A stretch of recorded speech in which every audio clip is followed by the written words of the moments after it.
नमस्कार दोस्तों, मैं CK Mandal the star classes Hanswar मोड़ मनिहारी से। आज हम लोग बात करेंगे लेखक परिचय में लेखक फणीश्वर नाथ रेणु की। लेखक फणीश्वर नाथ रेणु बिहार के ही थे। इनके विषय में बात करेंगे क्योंकि अक्सर एग्जाम में इनसे जुड़े हुए कई प्रश्न आ जाते हैं। तो पहले इनके जीवनी को अलग अलग पॉइंट के माध्यम से, तथ्यों के माध्यम से आसानी से जान लेते हैं, फिर चलेंगे क्वेश्चन की तरफ। तो बात कर लेते हैं पहले इनका जन्म। लेखक फणीश्वर नाथ रेणु का जन्म कब हुआ था? तो 4 मार्च 1921 ईस्वी को। लेखक फणीश्वर नाथ रेणु का जन्म कब हुआ था? 4 मार्च 1921 ईस्वी को। लेखक फणीश्वर नाथ रेणु की मृत्यु कब हुई? 11 अप्रैल 1977 ईस्वी को। इनकी माता का नाम क्या था? माता का नाम पानो देवी। क्या हो जाएगा माता का नाम? पानो देवी। पिता का नाम क्या था? शीलानाथ मंडल। आप लोग याद रखिएगा, फणीश्वर नाथ रेणु की माता का नाम पानो देवी था और लेखक फणीश्वर नाथ रेणु के पिता का नाम शीलानाथ मंडल था। इनका जो है जन्म स्थान क्या हो जाएगा? ओराही हिंगना गांव, अररिया बिहार हो जाएगा। ओराही हिंगना गांव कहाँ हो जाएगा? अररिया बिहार हो जाएगा। नेक्स्ट बात कर लेते हैं प्रारंभिक शिक्षा की। तो गर्भ बनेली, सिमरबनी, अररिया और फारबिसगंज दोनों जगह से, ये याद रखिएगा, अररिया और फारबिसगंज दोनों जगह से इनकी प्रारंभिक शिक्षा हुई। नेक्स्ट बात कर लेते हैं माध्यमिक शिक्षा की। तो ये विराटनगर नेपाल से हुई। माध्यमिक शिक्षा कहाँ से? विराटनगर नेपाल से हुई थी। नेक्स्ट पॉइंट में हम लोग बात कर लेते हैं 1942 ईस्वी के भारत छोड़ो आंदोलन में भाग लिए। यानी लेखक फणीश्वर नाथ रेणु 1942 ईस्वी में होने वाले भारत छोड़ो आंदोलन में ये सक्रिय भूमिका निभाए थे। आप लोग को ये भी पॉइंट याद रखिएगा। नेक्स्ट पॉइंट है 1950 ईस्वी में नेपाल में राणाशाही के विरोध में आंदोलन में योगदान दिए। नेपाल में राणाशाही के विरोध में 1950 में यह योगदान दिए थे, यह भी याद रखिएगा। नेक्स्ट पॉइंट है सत्ता के दमन चक्र के विरोध में उन्होंने पद्मश्री की उपाधि त्याग दी। यहाँ क्वेश्चन आ सकता है, ये बहुत इंपॉर्टेंट है, इसमें आप VVI लगा दीजिए। VVI very very important question है कि लेखक फणीश्वर नाथ रेणु ने कौन सी उपाधि त्याग दी? तो पद्मश्री की उपाधि। यानी लेखक फणीश्वर नाथ रेणु ने कौन सा पुरस्कार लेने से मना कर दिया? तो आंसर क्या हो जाएगा? पद्मश्री की उपाधि, यानी पद्मश्री पुरस्कार लेने से वह मना कर दिए थे। नेक्स्ट बोल रहे प्रमुख उपन्यास। प्रमुख उपन्यास में अगर बात किया जाए तो मैला आंचल सबसे प्रमुख है। सर्व प्रमुख उपन्यास की बात कर ले तो मैला आंचल होगा। इनके बाद पढ़ती पड़ी कथा, दीर्घ तपा, कलंक मुक्ति, जुलूस, पलटू बाबू रोड, ये इनके प्रमुख उपन्यास में से हैं। नेक्स्ट हम लोग बात कर लेते हैं प्रमुख कहानी की। प्रमुख कहानी में ये अग्निखोर आएगा। अग्निखोर नहीं है, अग्निखोर है, ये कहानी का नाम है अग्निखोर। आदिम रात्रि की महक हो जाएगा। नेक्स्ट हम लोग बात कर लेते हैं श्रावणी, एक श्रावणी, दोपहर की धूप, अच्छे आदमी, ये प्रमुख कहानी में से इनके शामिल हैं।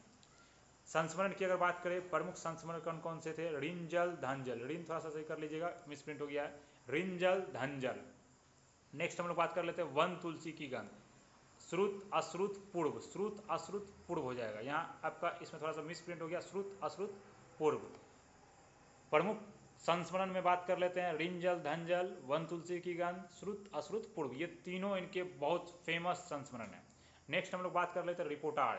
रिपोर्टाज उनको बोलते हैं, एक पट से आप लोग समझ सकते हैं रिपोर्ट, जो पत्रकार वगैरह रिपोर्ट तैयार करते हैं उसी को रिपोर्टाज कहेंगे। अर्थात किसी भी चीज़ों को अपने से देख करके उनको साहित्य के रूप में ढाल देना ही रिपोर्टाज कहलाता है। तो रिपोर्टाज में नेपाली क्रांति कथा प्रमुख है। रिपोर्टाज में से क्या हो जाएगा? नेपाली क्रांति कथा सबसे प्रमुख है। 1936 ईस्वी में इनकी पहली कहानी बट बाबा, बट बाबा जो है पहली कहानी था 1936 ईस्वी में प्रकाशित हुई। और ये कहाँ पे? तो विश्व मित्र में। विश्व मित्र एक साप्ताहिक पत्रिका है। विश्व मित्र क्या है? साप्ताहिक पत्रिका है, अर्थात 7 दिनों पर प्रकाशित होने वाली एक पत्रिका है विश्व मित्र। और इसमें इनकी पहली कहानी बट बाबा प्रकाशित हुई, वो भी 1936 ईस्वी में। तो डेट भी याद रखिएगा, पहली कहानी का नाम भी याद रखिएगा, और ये विश्व मित्र पत्रिका है। और कौन सी पत्रिका है, यह भी क्वेश्चन आ सकता है कि कौन सी पत्रिका है, साप्ताहिक है, मासिक है, वार्षिक है, अर्धवार्षिक है, किस प्रकार की? तो आंसर रखिएगा साप्ताहिक, 7 दिनों में प्रकाशित होने वाली पत्रिका विश्व मित्र है। नेक्स्ट पॉइंट की बात कर लेते हैं 1954 ईस्वी में बहुचर्चित उपन्यास मैला आंचल का प्रकाशन हुआ। बहुचर्चित उपन्यास अभी नंबर 1 पे था, सबसे चर्चित उपन्यास कौन सा था? मैला आंचल। इनका प्रकाशन कब हुआ था? आंसर हो जाएगा 1954 ईस्वी। आंसर क्या हो जाएगा? 1954 ईस्वी। फणीश्वर नाथ रेणु की कहानी मारे गए गुलफाम, ये बहुत इंपॉर्टेंट क्वेश्चन है। मारे गए गुलफाम, फणीश्वर नाथ रेणु की कहानी मारे गए गुलफाम पर तीसरी कसम नामक सुपर हिट फिल्म बन चुकी है। फिल्म का नाम क्या हो जाएगा, तीसरी कसम। मारे गए गुलफाम जो कहानी है उस पर तीसरी कसम नामक फिल्म सुपरहिट फिल्म बन चुकी है। यहाँ क्वेश्चन रह सकता है कि तीसरी कसम नामक फिल्म को किस कहानी से लिया गया है। तो कहानी का नाम क्या हो जाएगा, मारे गए गुलफाम। और मारे गए गुलफाम कहानी के लेखक कौन थे, तो फणीश्वर नाथ रेणु हो जाएगा। इतने इंपॉर्टेंट क्वेश्चन इनके जीवनी से मिल रहे हैं। अब हम लोग चलते हैं ऑब्जेक्टिव की तरफ। इनसे जुड़े हुए कई सारे महत्वपूर्ण ऑब्जेक्टिव को हम लोग अभी सॉल्व कर लेंगे। इसमें पहला क्वेश्चन है, लेखक फणीश्वर नाथ रेणु का जन्म कब हुआ था। इनके लिए 4 ऑप्शन है। 4 मार्च 1921 ईस्वी, 8 मार्च 1932 ईस्वी, 15 अगस्त 1915 ईस्वी, या इनमें से कोई नहीं। तो आपको पता होना चाहिए, अभी जस्ट बताए थे 4 मार्च 1921 ईस्वी राइट आंसर होगा। नेक्स्ट बोल रहे हैं, रेणु जी की मृत्यु कब हुई। लेखक फणीश्वर नाथ रेणु जो थे उनकी मृत्यु कब हुई। तो इनके लिए 4 ऑप्शन है, 5 मार्च 1972 ईस्वी, या फिर बी नंबर बोल रहे हैं 11 अप्रैल 1970 ईस्वी, या सी नंबर बोल रहे हैं 15 नवंबर 1980 ईस्वी, या डी नंबर बोल रहे हैं इनमें से कोई नहीं। तो राइट आंसर हो जाएगा, आप लोग को पता होगा, राइट आंसर होगा ऑप्शन नंबर बी 11 अप्रैल 1970 ईस्वी। Right answer option number B 11 April 1977 ईस्वी। नेक्स्ट क्वेश्चन हम लोग देख लेते हैं। यहाँ बोल रहे निम्नलिखित में से किस राज्य में फणीश्वर नाथ रेणु का जन्म हुआ था। किस राज्य में पूछ रहे हैं। तो राज्य का नाम क्या हो जाएगा, मध्य प्रदेश, छत्तीसगढ़, बिहार या राजस्थान। तो अररिया बिहार में उनका जन्म हुआ था। अररिया जिला हो जाएगा और बिहार उनका राज्य का नाम हो जाएगा। नेक्स्ट बोल रहे हैं, रेणु की प्रारंभिक शिक्षा कहाँ से हुई। लेखक रेणु की प्रारंभिक शिक्षा जो है वह कहाँ से हुई बताना है।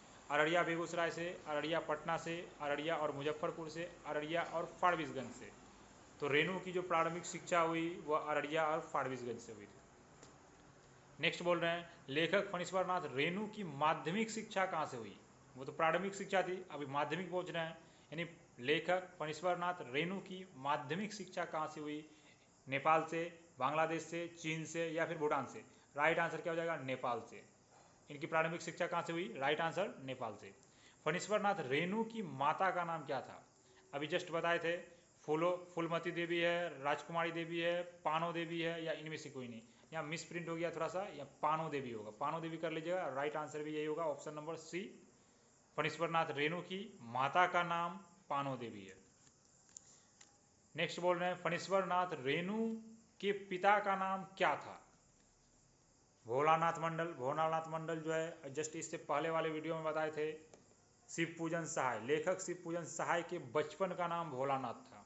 आगे बोल रहे हैं, शीलानाथ मंडल या फिर महादेव सहाय। महादेव सहाय किसका नाम था, महादेव सहाय हो जाएगा डॉक्टर राजेंद्र प्रसाद के पिता का नाम। तो ऑप्शन नंबर बी बच जाता है। तो राइट आंसर आपका कौन सा होगा, ऑप्शन नंबर बी होगा, शीलानाथ मंडल। नेक्स्ट बोल रहे हैं, फणीश्वर नाथ रेणु किस जाति के थे। फणीश्वर नाथ रेणु जो है महार जाति के थे, चूहड़ जाति के थे, धानुक जाति के थे, या इनमें से कोई नहीं। तो आपको पता होना चाहिए, महार जाति से भीमराव अंबेडकर थे, डॉक्टर भीमराव अंबेडकर महार जाति के थे। चूहड़ जाति से लेखक ओम प्रकाश वाल्मीकि थे, लेखक ओम प्रकाश वाल्मीकि किस जाति के थे, चूहड़ जाति के। और धानुक जाति से थे लेखक फणीश्वर नाथ रेणु। आपका राइट आंसर क्या होना चाहिए, option number C. Right answer क्या होना चाहिए, ऑप्शन नंबर सी। लेखक फणीश्वर नाथ रेणु किस जाति के थे, तो धानुक जाति के थे। नेक्स्ट बोल रहे हैं, लेखक फणीश्वर नाथ रेणु की कितनी पत्नियां थी। लेखक फणीश्वर नाथ रेणु की कितनी पत्नियां थी। तो ऑप्शन में 2, 3, 1 या फिर 4। तो राइट आंसर आपका हो जाएगा 3 पत्नियां। इनकी कितनी पत्नियां थी, 3 पत्नियां। इनकी कितनी पत्नियां थी, 3 पत्नियां। आप बीपीएल याद रखते हैं, भारत में बीपीएल नहीं, आप लोग को आरपीएल याद रखना है। आरपीएल, रेखा, पद्मा, लतिका। लेखक फणीश्वर नाथ रेणु की पहली पत्नी का नाम रेखा, दूसरी पत्नी का नाम पद्मा और तीसरी पत्नी का नाम लतिका था। तो पहली पत्नी, लेखक की पहली पत्नी जो है रेखा, ये कटिहार जिले से ही संबंधित है। नेक्स्ट क्वेश्चन देख लेते हैं, भारत के किस आंदोलन में रेणु जी की ने सक्रिय भूमिका निभाई। भारत के किस आंदोलन में रेणु जी ने सक्रिय भूमिका निभाई। इनके लिए 4 ऑप्शन है, सविनय अवज्ञा आंदोलन, असहयोग आंदोलन, या भारत छोड़ो आंदोलन, या इनमें से कोई नहीं। तो राइट आंसर हो जाएगा 1942 में इन्होंने 1942 में इन्होंने भारत छोड़ो आंदोलन में 1942 में इन्होंने भारत छोड़ो आंदोलन में सक्रिय भूमिका निभाए थे। नेक्स्ट क्वेश्चन है, सत्ता के दमन चक्र के कारण उन्होंने कौन सी उपाधि त्याग दी? भारत रत्न, पद्मश्री, पद्म विभूषण या पद्म भूषण? राइट आंसर हो जाएगा पद्मश्री। पद्मश्री की उपाधि फणीश्वरनाथ रेणु ने त्याग दी, यानी वह पुरस्कार उन्होंने नहीं लिया, उनसे मना कर दिया था। नेक्स्ट क्वेश्चन है, फणीश्वरनाथ रेणु का बहुचर्चित उपन्यास कौन सा है? गुलाब की कलियां, रसरंग, भ्रातृप्रेम, मैला आंचल? तो राइट आंसर हो जाएगा ऑप्शन नंबर डी, मैला आंचल। राइट आंसर क्या हो जाएगा? ऑप्शन नंबर डी, मैला आंचल। पलटू बाबू रोड के लेखक कौन है? शिवपूजन सहाय, फणीश्वरनाथ रेणु, डॉक्टर राजेंद्र प्रसाद या लक्ष्मी नारायण सुधांशु? पलटू बाबू रोड, याद कीजिए, पलटू बाबू रोड के लेखक कौन हैं? तो पलटू बाबू रोड एक उपन्यास है, इनके लेखक हो जाएंगे फणीश्वरनाथ रेणु। इनके लेखक कौन हो जाएंगे? Option number B right answer होगा, फणीश्वरनाथ रेणु। नेक्स्ट क्वेश्चन है, कलंक मुक्ति निम्न में से क्या है? कलंक मुक्ति निम्न में से क्या है? कविता है, कहानी है, निबंध है, उपन्यास है? तो ये क्या हो जाएगा? उपन्यास। राइट आंसर क्या हो जाएगा? ऑप्शन नंबर डी, ये क्या है? उपन्यास है। नेक्स्ट क्वेश्चन है, निम्नलिखित में से फणीश्वरनाथ रेणु द्वारा लिखित उपन्यास कौन सा है? यहाँ उपन्यास बताना है। पढ़ती पड़ी कथा है, रिंजल धंजल है, ठुमरी है या बट बाबा है? तो राइट आंसर आपका हो जाएगा ऑप्शन नंबर ए, पढ़ती पड़ी कथा। अगर बात कर लें रिंजल धंजल की, तो यह क्या है? यह एक संस्मरण है। ठुमरी की बात कर ले तो ठुमरी क्या है? ठुमरी एक कहानी है। बट बाबा की बात कर लेंगे तो बट बाबा क्या है? तो फणीश्वरनाथ रेणु द्वारा लिखित पहली कहानी है। बट बाबा क्या है? उनकी पहली कहानी है। नेक्स्ट क्वेश्चन है, निम्नलिखित में से कौन सा उपन्यास नहीं है? मैला आंचल, दीर्घतपा, जुलूस या ठुमरी? मैला आंचल इनका बहुत प्रसिद्ध उपन्यास है। दीर्घतपा भी उपन्यास है, जुलूस भी उपन्यास है। राइट आंसर आपका हो जाएगा ऑप्शन नंबर डी, ठुमरी। यह एक कहानी है। ठुमरी क्या है? यह एक कहानी है। नेक्स्ट क्वेश्चन है, ठुमरी शीर्षक कहानी के लेखक कौन है? तो आप खोज करके आराम से टिक कीजिए, फणीश्वरनाथ रेणु। ठुमरी के लेखक कौन हो जाएंगे? फणीश्वरनाथ रेणु। निम्नलिखित में से कौन सा फणीश्वरनाथ रेणु द्वारा रचित कहानी नहीं है? एक श्रावणी दोपहर की धूप, आदिम रात्रि की महक, अच्छे आदमी, वन तुलसी की गंध? तो राइट आंसर आपका हो जाएगा ऑप्शन नंबर डी, वन तुलसी की गंध। यह एक संस्मरण है, यह कहानी नहीं है। एक श्रावणी दोपहर की धूप, यह क्या है? तो यह एक कहानी है। आदिम रात्रि की महक क्या है? यह भी एक कहानी है। अच्छे आदमी क्या है? यह भी एक कहानी है। लेकिन वन तुलसी की गंध अगर पूछा जाए तो यह क्या हो जाएगा? यह एक संस्मरण है। नेक्स्ट क्वेश्चन है, रिंजल धंजल निम्न में से क्या है? कविता है, कहानी है, संस्मरण है, उपन्यास है? तो रिंजल धंजल आपका राइट आंसर हो जाएगा ऑप्शन नंबर सी, संस्मरण है।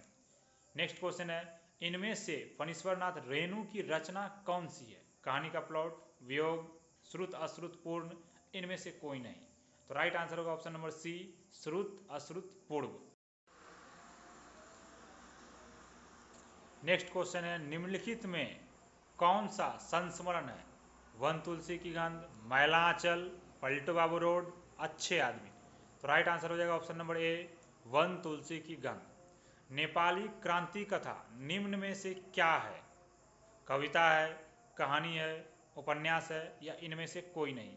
आपको याद होगा नेपाली क्रांति कथा, नेपाली क्रांति कथा यह एक रिपोर्टाज है। तो राइट आंसर हो जाएगा ऑप्शन नंबर डी, इनमें से कोई नहीं। नेक्स्ट क्वेश्चन है, रेणु की पहली कहानी कौन सी है? ठुमरी, बट बाबा, कलंक मुक्ति, इनमें से कोई नहीं? तो राइट आंसर हो जाएगा ऑप्शन नंबर बी, बट बाबा रेणु की पहली कहानी है। विश्वमित्र कैसी पत्रिका है? दैनिक है, साप्ताहिक है, मासिक है या फिर वार्षिक है? अभी जस्ट ऊपर बताए थे, यह पत्रिका साप्ताहिक है, अर्थात 7 दिनों में प्रकाशित होने वाली पत्रिका। नेक्स्ट क्वेश्चन है, फणीश्वरनाथ रेणु की पहली कहानी बट बाबा विश्वमित्र पत्रिका में कब छपी? 1940 में, 1955 में, 1936 में, 1928 में?